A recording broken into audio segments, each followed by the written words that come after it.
seconds. There we go. One more button to click. Okay.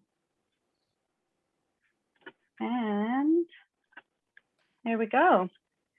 So welcome, everybody. Thank you so much for joining us here today for our event. Today, the event topic is SEO versus paid ads, and where should your next dollar be invested? As many of you will know, my name is Lee. I'm one of the Clear coaches here with ClearAngel, and joining us today is CEO of Pedestal Search, Aaron Levenstadt. And in today's session, we're going to be exploring some of the core trade-offs between organic growth versus paid advertising, with a focus on algorithms and how to think about the opportunities. Aaron's going to do some dispelling of myths around both organic and paid growth trajectories, and he's going to help us establish the right mindset when thinking about these things. So how today's session is going to work is that momentarily, Aaron's going to start driving. And the first part of the session, he's going to be sharing insights with us. And then afterwards, we will open the floor up for questions. I'm going to be here monitoring the chat, so you can ask your questions throughout the event. And I also have some questions that were submitted in advance from other founders, so I will throw those into the mix as well. And yeah, so without further ado, I'd love to hand it over to you now, Aaron, and maybe you want to start off by introducing yourself and then kick off the presentation. Sure. Yeah. So, just like Lee said, so my name is Aaron Levenstadt, and I am CEO of Pedestal Search. And I'll tell you guys a little bit more about myself throughout just the course of our time together today. But just by way of brief intro, I did my undergrad at Stanford, majored in like a combination of data science and a couple political science and economics, and didn't really know what I was going to do with that when I graduated, but a friend of mine who was a year ahead of me had joined the team at Google, which was a team that was responsible for onboarding the first version of Google Analytics. And then I spent time on a couple of different product core teams, including the paid search and organic search teams. And that's sort of just by way of background how I got into the space. But I'll share a bit more about myself over the course of time. I'm really happy to be here, and I've already had the good fortune of working with a number of companies in the CBA program, and it's really been a great experience in getting to work with companies that have gone through this program and are going through it. It's a really great group, and I'm glad we're able to share some time together here today. We're going to get into a topic that I feel is largely misunderstood. And it's misunderstood, I think, because a lot of people come at it from a misdirected mindset. And what I mean by that is, in terms of how we think about where we should be in putting marketing dollars and how to think about the marketing infrastructure or different ways of marketing our businesses or getting folks to come to our websites and our stores. I don't think enough, at least in our experience, this isn't really thought about from the mindset of an investor. And today we're gonna try to do that together and really put on our investor hat, so to speak, because that's really what we are as entrepreneurs and or people that are close to entrepreneurs. I'm an entrepreneur, and you guys are entrepreneurs, and we're stewards of capital. And we're going to put an investor lens on this question about how we should be making capital allocation decisions in our businesses. And this conversation, it started actually with my brother. And my brother, who is in the medical world, was starting an e-commerce business some time ago, and came to me, and knowing what I do for a living, and basically said, "Hey, Aaron, I'm going to put together this e-commerce business. Want to be, starting to sell some products." And I just, what I've been told time and time again is, go to VCs, raise money, and buy ads.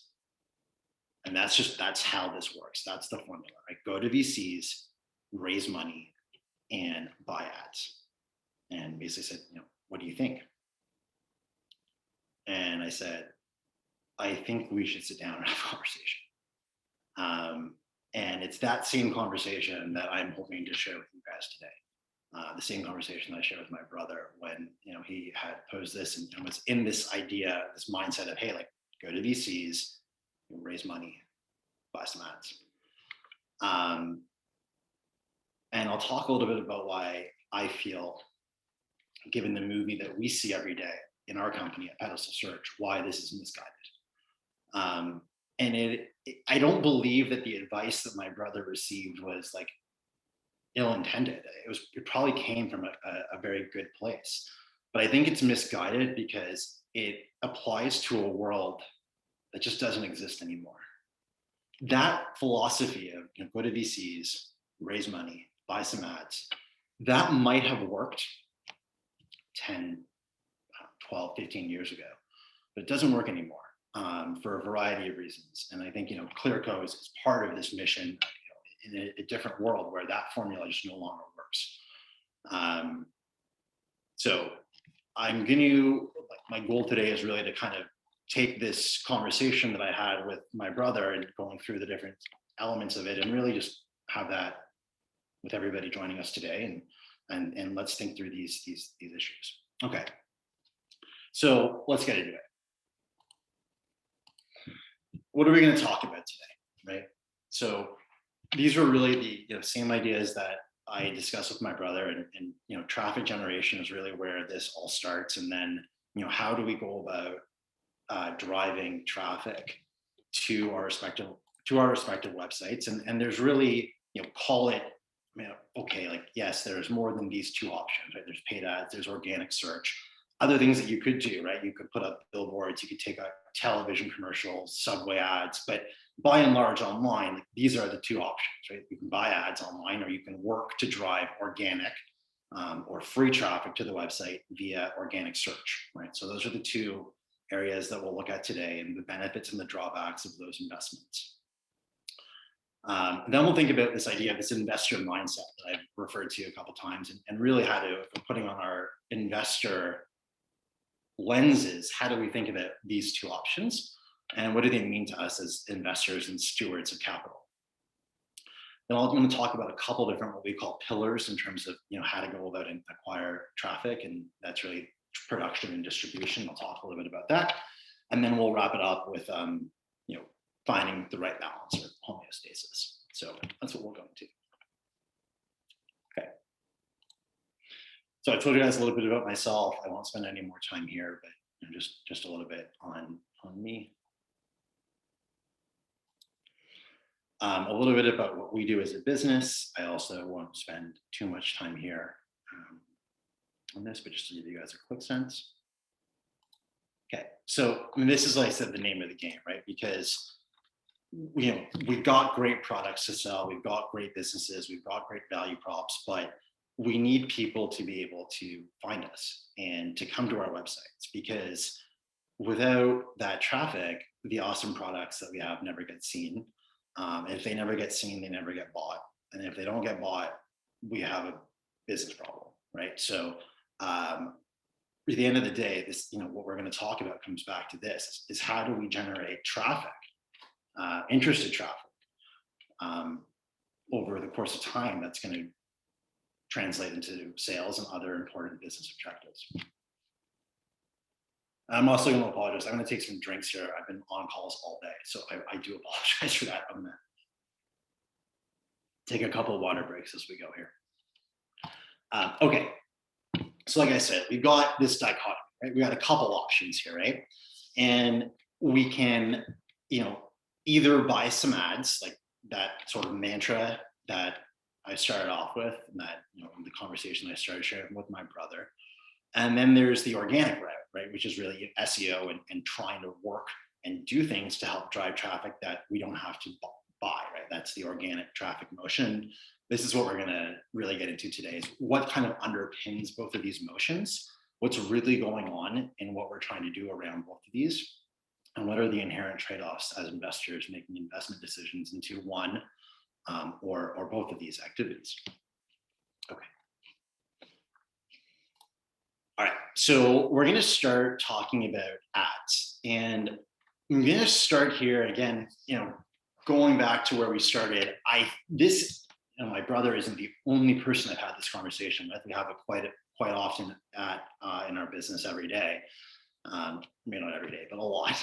Where we just find that initially people are advised to just go out and buy ads, and that's the right way to either get a business started or early on in an endeavor. It's the right way to drive traffic.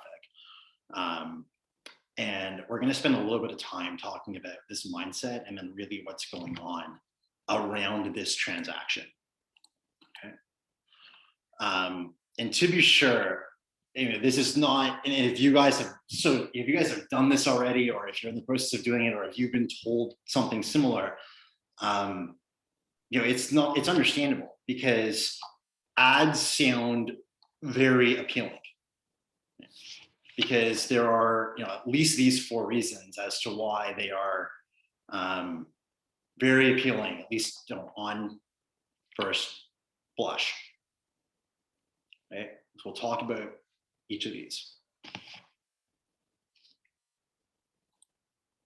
So gamified and exciting, right? It's very exciting to get some ads up because the results can be instantaneous, or at least that's the way that these systems are designed, right? And they're designed to in part to teach us to and train us to think about this as a game, right? You're going to put some money into Facebook, or put some money into Twitter, or into Google Ads, and you should be able to look at that the next day, or the next week, or in 2 weeks from now, and see what your $10 or $100 or $10,000 in, what it came out on the other end, right? And that's the kind of, it is, that's by design, right? That's what the platforms are teaching us to do, and ways to think about this. But I think the other way to think about this is that as investors, as making business investment decisions, no investment, very almost impossible for an investment to return with that kind of window of time wrapped around it. And I think we're being trained by the platforms to think that way, and to look at the data across very short windows that are just not in line with business investments, and in making business investments and thinking about their return. But yet that's the way that they're designed. And that's and this is, you guys have seen this. If you haven't seen it, it's certainly worth watching. Takes a look at social networks and social platforms, both from the perspective of users, but also from the perspective of advertisers, right? Because they are trying by design to make this fun and exciting, and a fast and easy way, or at least that's the mindset, right? That fast and easy way to make money and grow the business, right? Because of, you just put money in and see money come out the other end. And it is very disorienting. And this comes out in this in the documentary, both from the perspective of the user and the advertiser.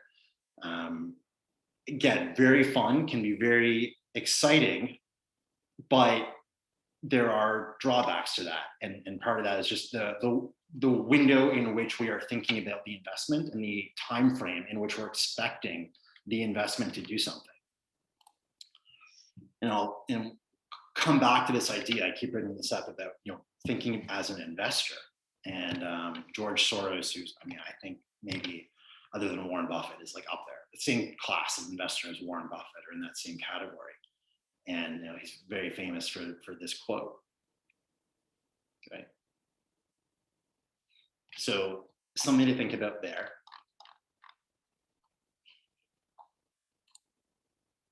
And then the other issue, so to speak, is that there's a lot of social pressure around this, in the sense that there's a lot of social media envy, and this guy is making $11,000 a day running Facebook ads. Wow, how hard can it be? He can do it, right? So you got a lot of this where there's a lot of social media envy, and it's made to appear like it's very easy to do, and that's part of the problem, right? It's also made to seem like it's very easy just to get up and running. I think this is grow your business with Google Ads in 5.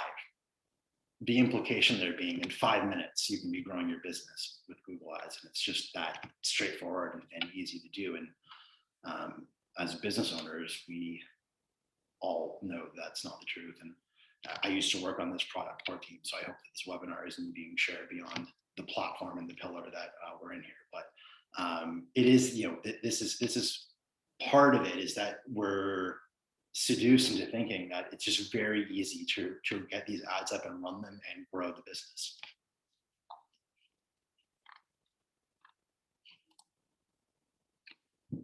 And I think, when I got to this point in the conversation with my brother, is basically kind of reminded him of the story of the Odyssey, right? Which is,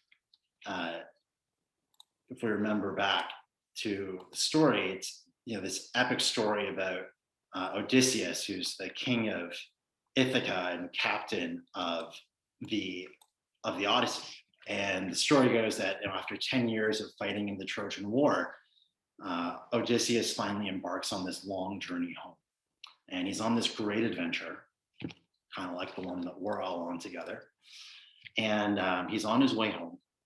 And he learns that a lot of the ships that are on their way home, that are trying to navigate the course through their adventure, they've been taken off course. They've run off course. They are hitting rocks and the boats are sinking. And in learning this, Odysseus tries to figure out, what's causing this and what is causing the boats to run ashore. And as he's navigating the terrain of his adventure, like we are all navigating the terrains of our adventures, what he learns is that there are these elements along the way that are referred to as sirens in the story. And so the story goes that Odysseus encounters these sirens and they sound appealing. This is the story, right? It's that they sound so appealing. Back to 8th century BC, when the story is told, is that they sound so appealing, but if you follow them, you're likely to end on rocks, and your boat's likely to end on in shipwreck. And this is part of the issue. And just to make the connection here, this is really kind of like where we're going with what I'm trying to say here, is that it sounds so appealing to just run the ads, just get up some ads and run them. But if you do that without exercising caution and really thinking about the investment, it is certainly possible to run aground. And that is, I think the takeaway. And my brother kind of put that together, and he's a doctor, got the brains in the family in terms of remembering back to this story. But this is part of the danger of just going. Kind of giving into the appeal around the ads, the gamified excitement, the pressure, easy to start. It appears as if it's the only way to grow. And you can see here that Odysseus had to exercise great restraint, right? The only way that you're not able to follow, or he's not able to resist the sirens, is he ties himself and his crew to the boat itself, right? So that they don't follow the sounds of the sirens and they chart their own course. Okay, move on from there. I'm going to also spend a little bit of time just talking about what's underpinning the transaction around ads. And by the way, we're going to talk about the trade-offs here because, as a business, just so we're all clear, like, we run ads, so we are not anti-ads. We're just anti the way that a lot of business owners we encounter think about them and think of them being the only option and the only way to go because they sound so appealing, right? So that's just to be clear on that.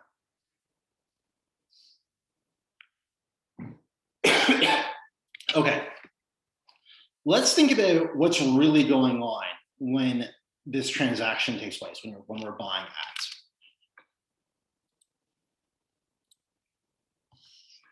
So there's 5 things we're going to talk about, and don't worry about remembering this or trying to register this in the memory, because I'm just going to go through each one at a time, and we'll get a good sense for what we're talking about.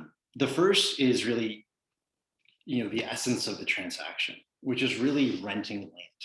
When you are running an ad on another network's platform. You are renting space on their land. And as a renter, like in a more conventional renting situation, you are subject to paying rent, and you're subject to a number of other dictates of the landlord and other things that happen around this kind of transaction, right? So you're renting space, you don't own it, it's not yours, right? So part of the concern with this kind of rent is that it is quite taxing, in the sense that, unlike conventional real estate, where the rent that you pay, if you have a storefront, in the physical world, you pay a monthly amount that, you know, negotiate with the landlord. It's the same amount of rent every month, typically. But in this case, you're paying a toll on entry for every person that comes into the store or your site, right? That's how rent is calculated in this scenario. So it's just a toll booth that continues to run for every head that comes into the site, the store. And why that's particularly concerning is because, I mean, as business owners, we have different objectives around what we want with our business. But if the goal of the business is to scale, like this is a particularly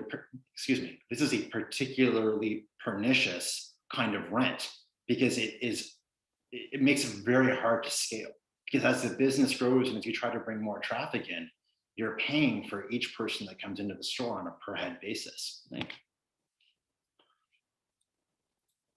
The other issue with this is, you know, you get eccentric landlords.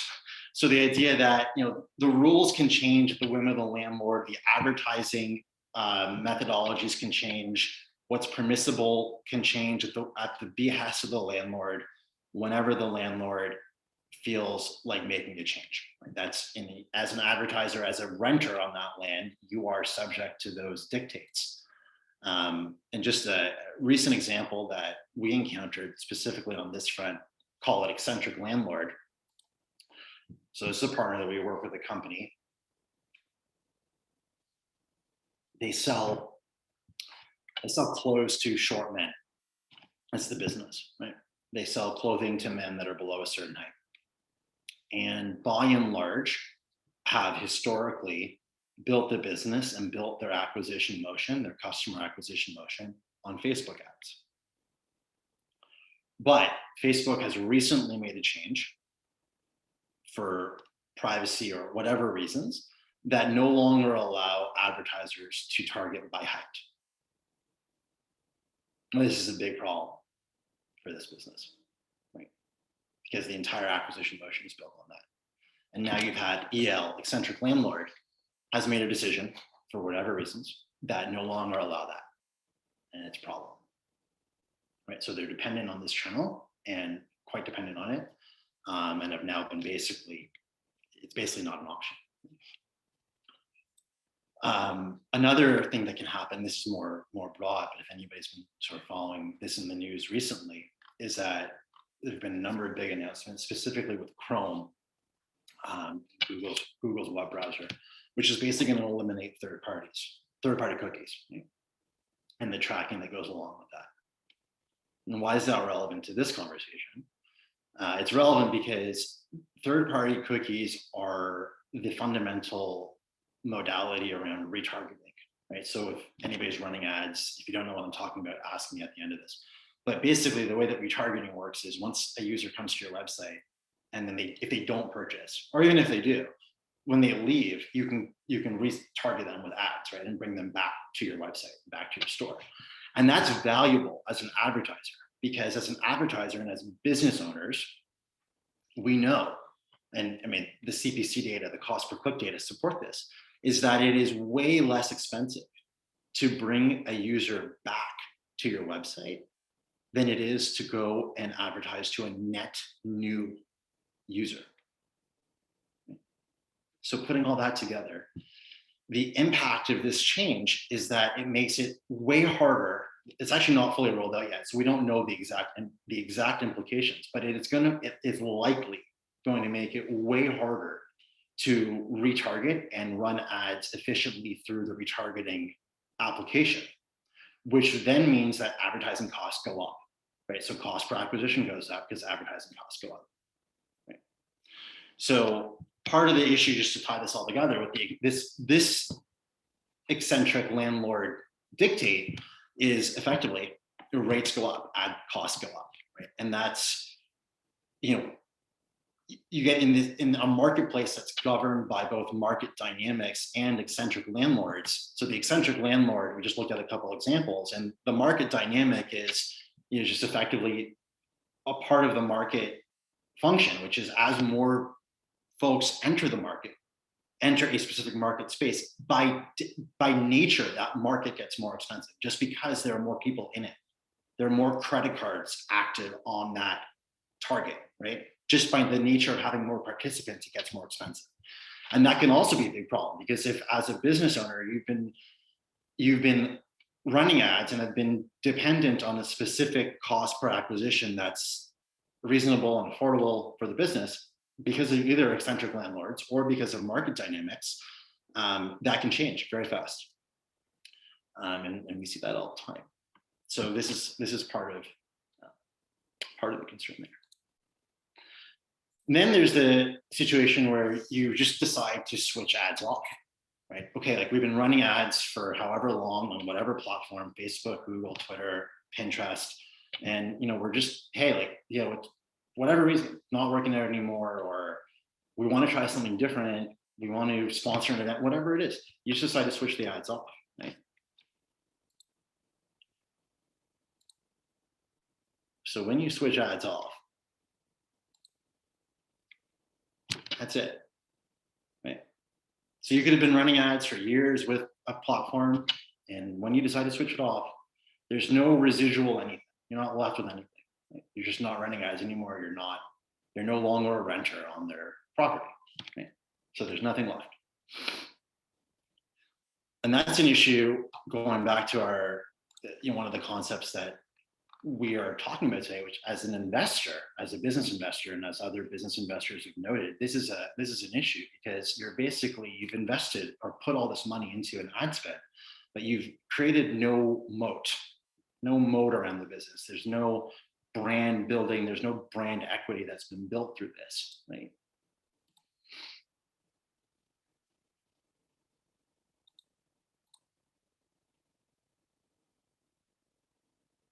Right. Okay.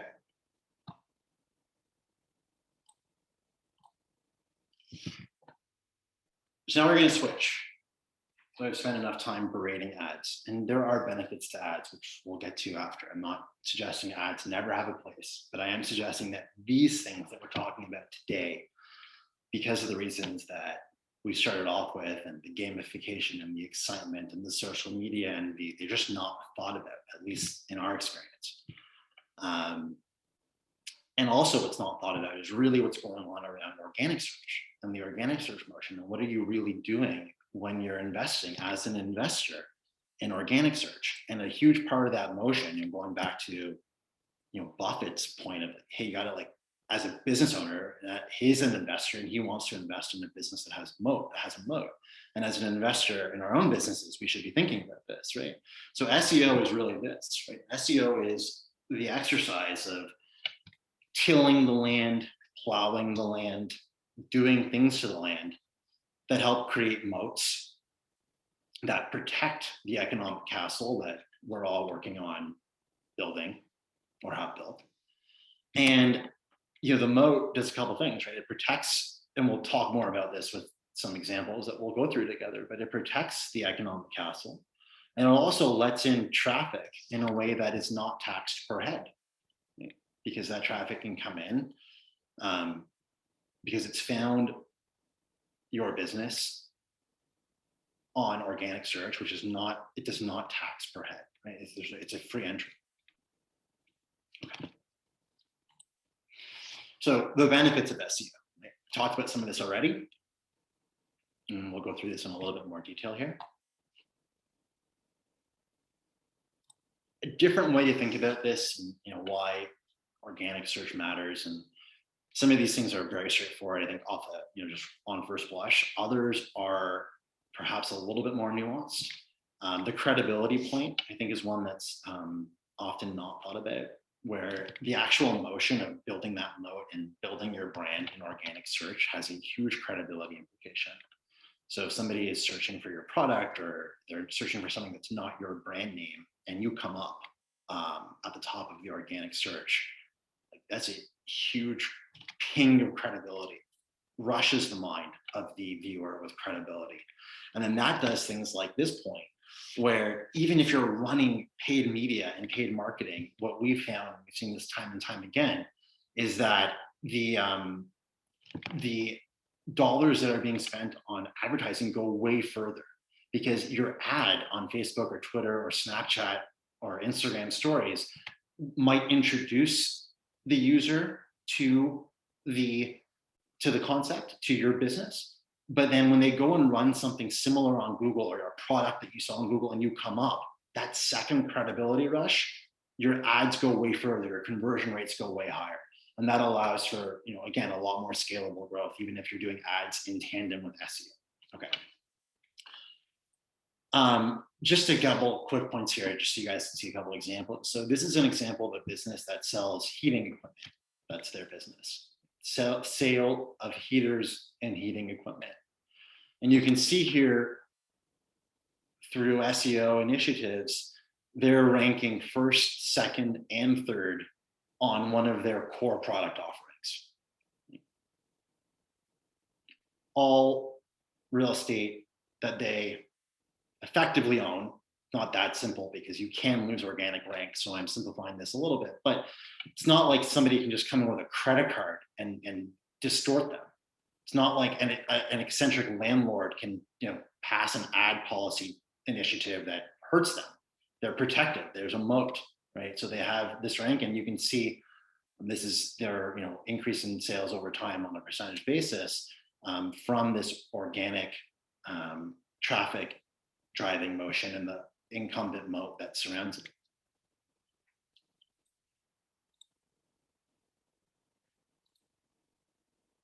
So we talked about not taxed per head. We talked about owning your own real estate. It's another example of a business that I think has done this very, very well. So this is another business we work closely with. They sell plants. That's their business, e-commerce sale of different kinds of plants. But have invested into SEO, and you can see here that this is showing that they occupy the first part, or it's called the rich snippet, which is the very top of the search results. And if you're producing content in a way that helps do that, these sorts of things happen. And again, own that real estate. When people click on this, when they're searching for this kind of query, they're not taxed per head, right? They just come in, it's a free traffic flow. They've got in a lot of distribution pickup from this visibility, and they've done very well, and they've gone on to raise money. And just so you guys get a quick sense for they've done, and this has been through really driving organic unpaid traffic. Hey, Aaron, just as a quick time check, we're at 3:37, so a few more minutes and then open it up for questions. 100%. Yeah, we're basically Awesome. in there. So this is just a quick example of the growth chart, and you guys can see here that I'm talking about, again, going back to this investment concept of compounding growth and how growth compounds over time. So this is obviously I cannot share actual numbers or data, but just to give you a sense of their growth trajectory. This is a perfect compound interest growth, like to the T.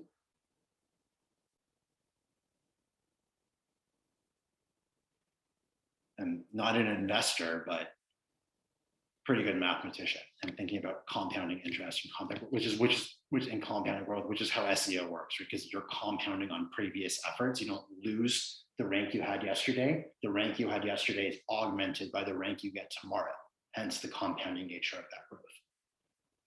Okay, I'm going to go through this pretty quick, but effectively, how do you do this? Or Aaron, all sounds good, but how do I actually do this for my business? So it's more complicated than this, but there's really two things you need to focus on, and it's these two things. If you nail these two things, you will get a lot more organic traffic. So again, putting on our investor hats for a second, investing is simple, but it's not easy. comparable idea, simple, but it's not easy. And you really want to have systems around these things. And I can speak more about this and happy to do it through the Q&A because maybe that's a better way to do that.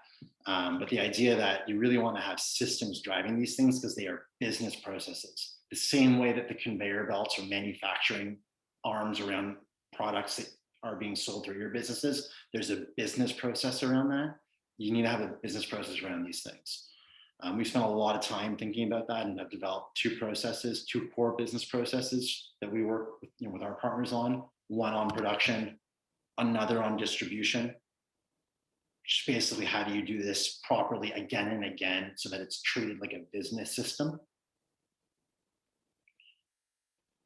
There are drawbacks to SEO as well, right? And these are the really at least two of the core drawbacks, that it's not instant. So unlike paid ads, where you can put some money in and see what happens the next day or the next week, SEO does not work that way. To get to that compounded growth, there's this period of time where you're building the assets, and the assets have to get recognized by Google and other search engines. So it's not instantaneous, and it does require work and diligent thinking and discipline, right? Going back to our Odysseus story, where you have to have discipline around this. And it is a bit of a hike, right? To get to the vista, it's a hike. Right?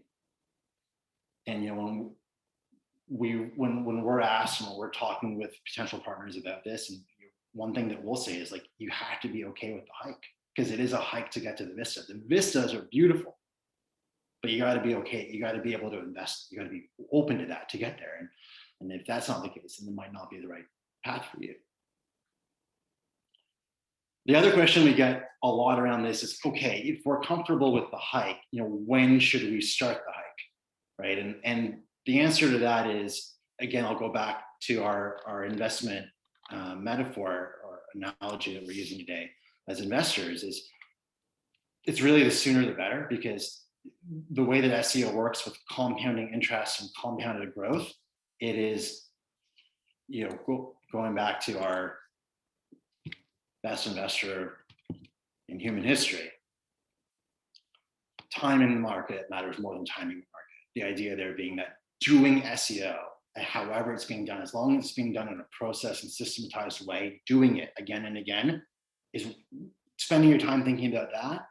That's way better than spending your time thinking about when to do it or when to start doing that. Just do it, get going, and over time it yields really impressive results. And then, how do you strike the right balance between the two? Because again, I'm not suggesting that you should never be running ads. I'm not suggesting that ads aren't part of the mix here, but that there's a balance. And oftentimes when we start this conversation, it's just not thought about in that way. So I hope that this has helped in terms of helping everybody listening and joining us today, and help think about this perhaps in a different way than they have been. And I will stop talking now and happy to chat through any questions anybody has. Awesome. Firstly, huge thanks for walking us through this, and just sharing really, how can we think about SEO, and how can we think about SEO in relation to paid ads? We have some questions here. I'll start with the chat and then maybe back up a bit with some other questions. So we have a question here from Mel saying, what are some of the best strategies on climbing the SEO mountain? Yeah, so kind of goes back to a couple of those slides earlier, and I'll just shift back here so we have them in front of us. But however you're going to do this, it's really the two core motions are these motions. So if I understand the question correctly, but what are the best strategies for SEO? Really, these two core things are super important, and having systems around them are super important. Like any other business process that that's important to the business, you got to have a system around it.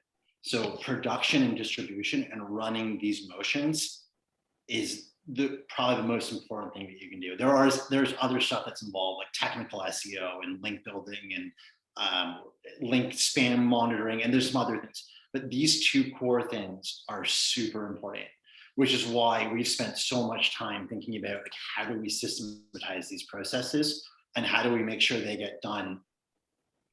I mean, a little bit like going to the gym, right? If you go to the gym every now and then, you just won't see the results. If you go regularly again and again, and you do it, the right way again and again, you will see the results. And it's really these two core motions that are at the heartbeat of really good SEO.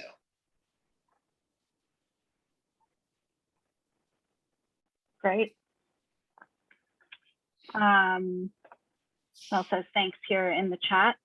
Sort of connected to this and picking up on some of what you've already shared through the presentation, we had a question submitted in advance about SEO being a longer term game, and when you're in early stage as a founder, how do you deal with this longer term game? I mean, how should I be thinking about prioritizing SEO? And where do I really start? Like you showed the kind of production and distribution side of things, but really breaking it down in terms of what's the first step that I need to take, and how do I actually deal with this long-term game when I need sort of fast results? Yeah, so this is a good question. There's at least two answers to this. So the first is paid ads, right? So like I said earlier on in our time together, even though we spent a lot of time, I think, a lot of time today thinking about the reasons why paid ads sound appealing, but might not be the best long term. They're not an awful short term solution. So in thinking about how do you bridge that gap, if you go back to that like compounding growth rate of how do we bridge the gap between we get it, Aaron, we get it. SEO is this long term game and it's going to yield a lot of benefits, but what can we do today? I would think about, playing search as a symphony. The idea there being that you should be running paid ads and pay rent today, but over time work towards owning that land and that real estate. That's one answer. The other answer is distribution, which is an important part of SEO. Right? So it is very difficult today to just put content up on a website and then get ranked.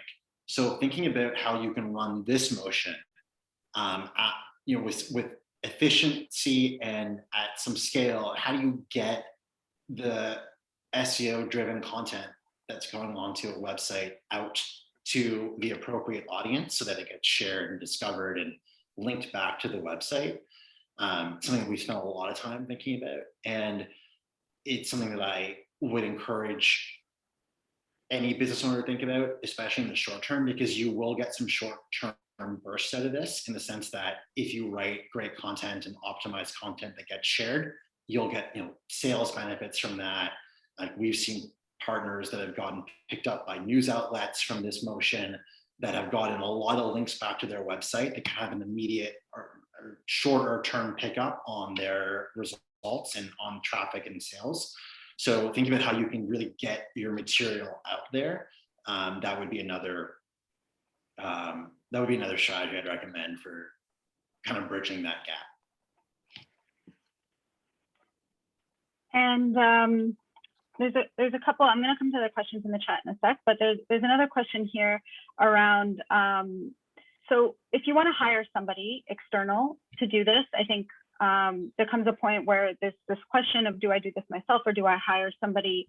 How do I, as a founder, know that I'm ready to hire someone? And then what do I do once I've hired this person? How do I evaluate? How do I, how do I know if this is working? Especially because it kind of takes time for this to evolve. So what are the things that I can do to effectively manage who I'm hiring? Okay, so let me answer that question in two parts. So I'll address the second part first. So how do I know this is working? So I've actually got a couple different examples that I happen to have thrown together here that we can take a look at, because I thought maybe this question would come up. So dashboarding is important, and getting your KPIs, your key performance indicators, in a dashboard is important. And if we go back to just SEO specifically, we talked about this compounded growth, right? So in a compounded growth curve, like the one that I showed earlier, it's not that you get no growth out of the gate, right? It's just that you should get some growth and then it just takes off, right? And that's the way that the compounded growth chart works. So just a couple quick examples here, just dashboards. So this is an example from a CBA company that we currently work with, where you can see, I mean, when we first started working with them, this is all organic search data, right? So the answer to Lee's question is dashboarding. Whoever and however you're working on this, you got to have a dashboard, because what's the expression? It's something like the metrics that get matter get monitored, or something of this nature, where the idea is you got to have metrics, they got to be looked at, right? So this idea of having a dashboard and looking at it with whoever is supporting you is really something that you should be doing. And this is an example of, a website that it hasn't hit the compounded growth rate yet, because it's certainly not there. It's still early on. But because in a new business or newish business, it's already starting to see that growth. So there's no question that the impact is there. And this is why the dashboard and the metrics have to matter.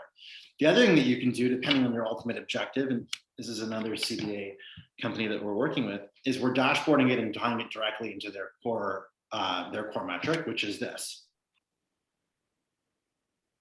firing the thank you page on sale.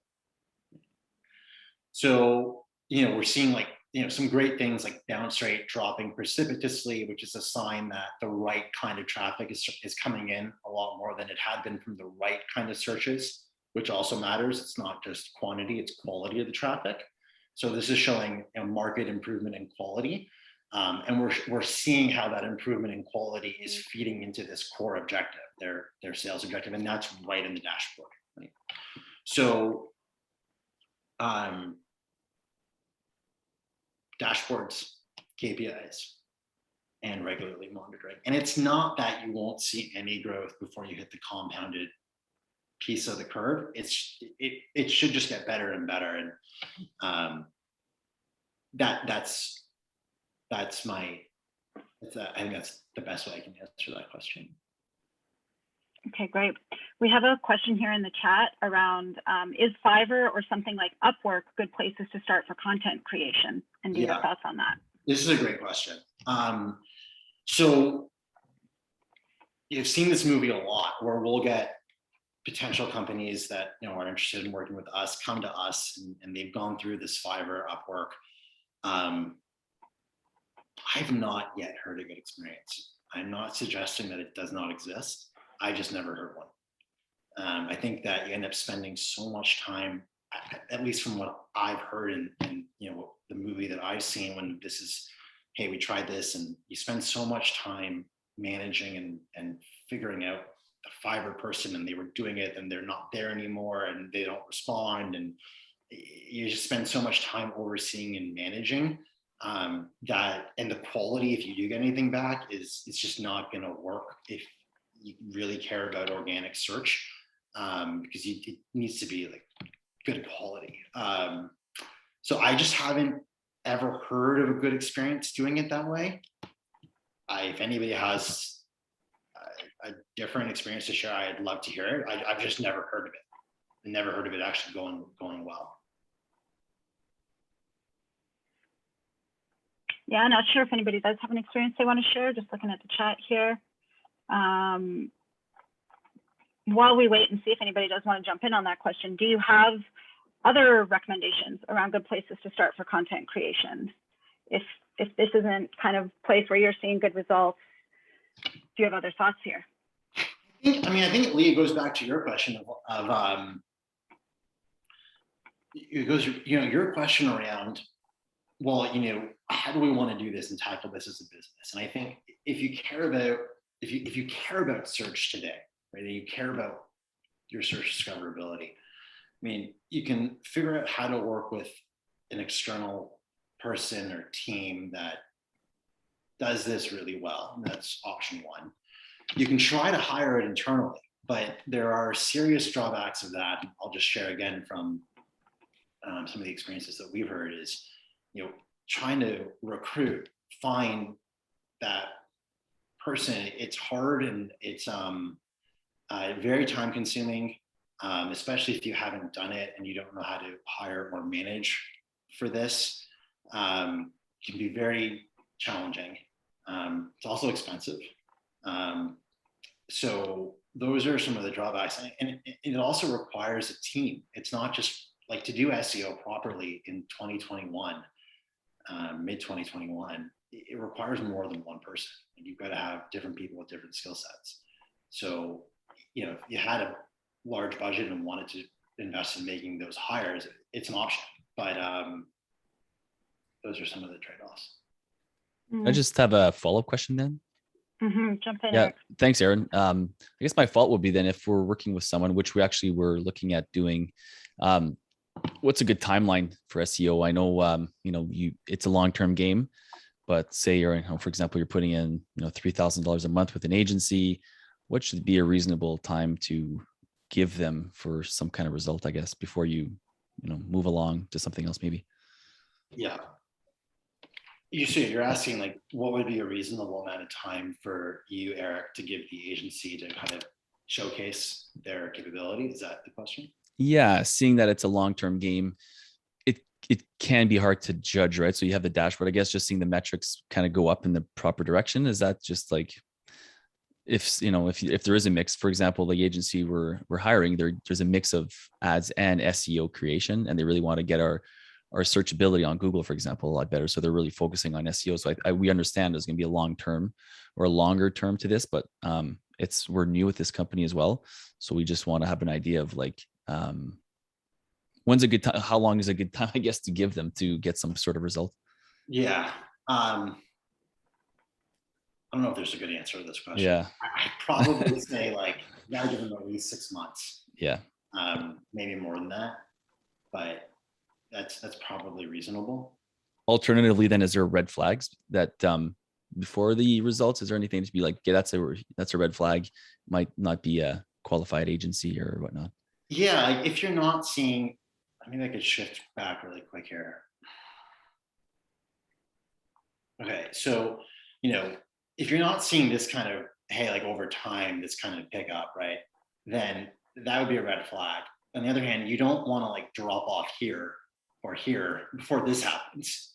So this is the, I wish I had a better answer for you. No, I get it. It's great. But yeah, that's the thing. Where do you stop all of a sudden? What you've waited, and then little did you know you're just throwing the corner to this massive jump, I guess. But right.